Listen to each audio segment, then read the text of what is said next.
Hello, Richie Allen here, and I'm here to demonstrate a pedal for you, a compressor pedal, which I got from Amazon, and it's one of their line. It's an Amazon Basics. They have their own little line of effects pedals now, and it's a compressor, and this is what it looks like.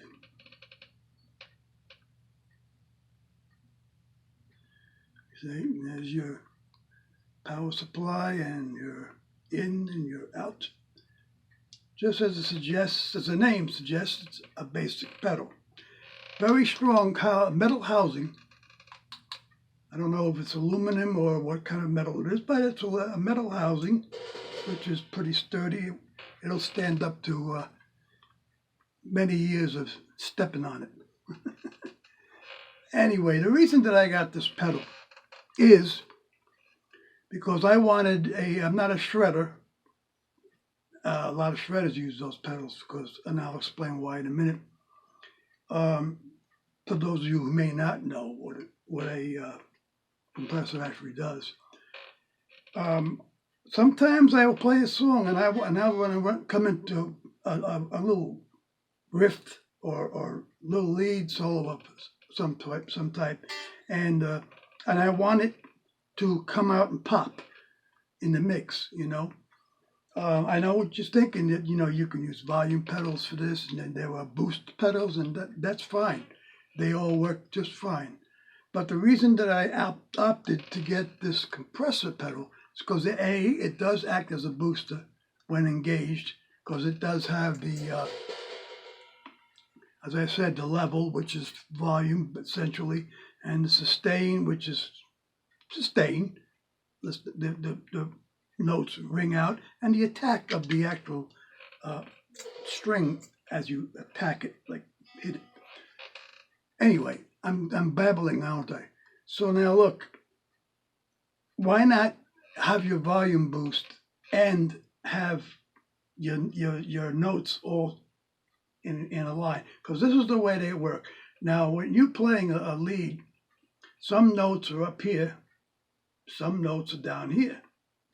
When you engage the compressor, it levels them out where they're all, you can hear them all in the same level, the same volume, and it just adds to embellishes your whatever, the riff or lead break that you're taking for that particular song.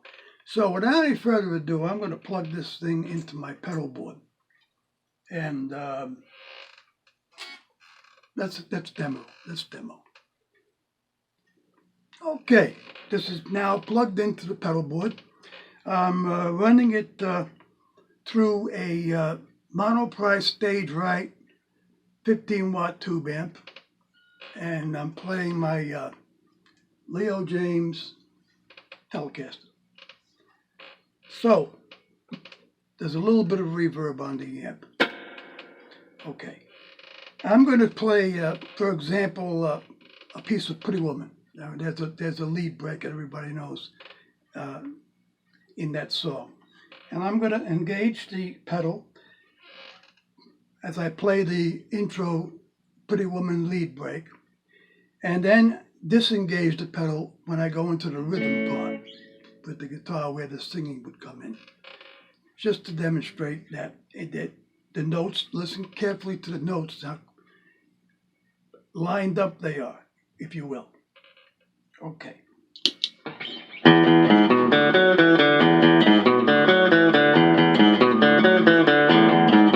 Pretty woman, pretty woman, pretty woman, don't believe it's real, not the truth.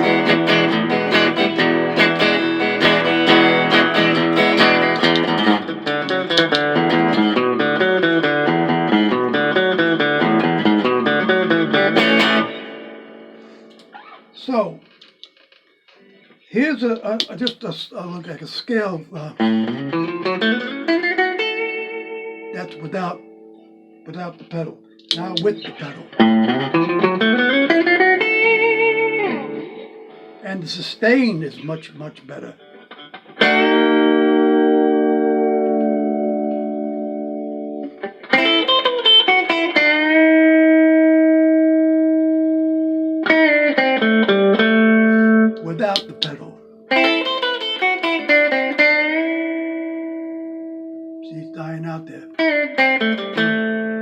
with the pedal.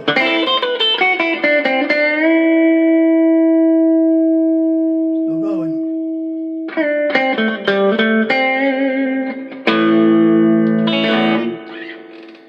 Let's play with the knobs. We'll raise the sustain a little and see what happens then.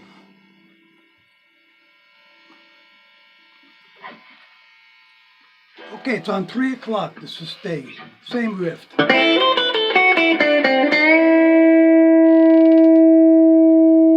It works.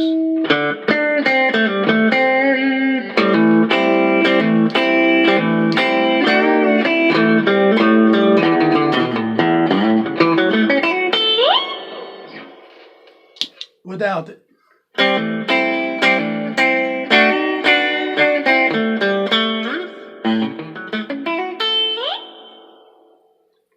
Okay, let's okay.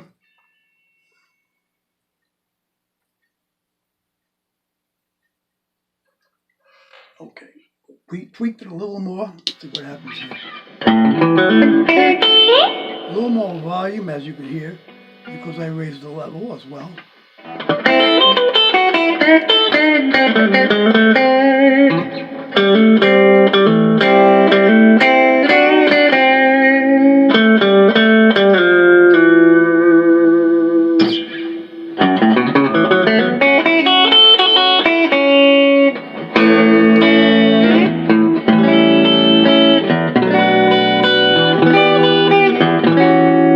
Without it.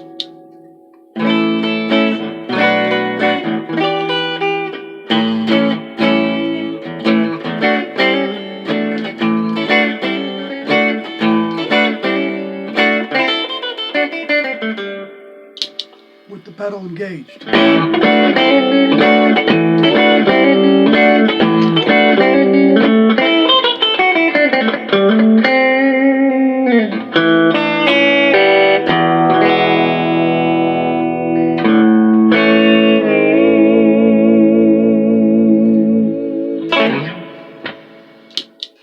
So obviously, I'm getting the boost that I want.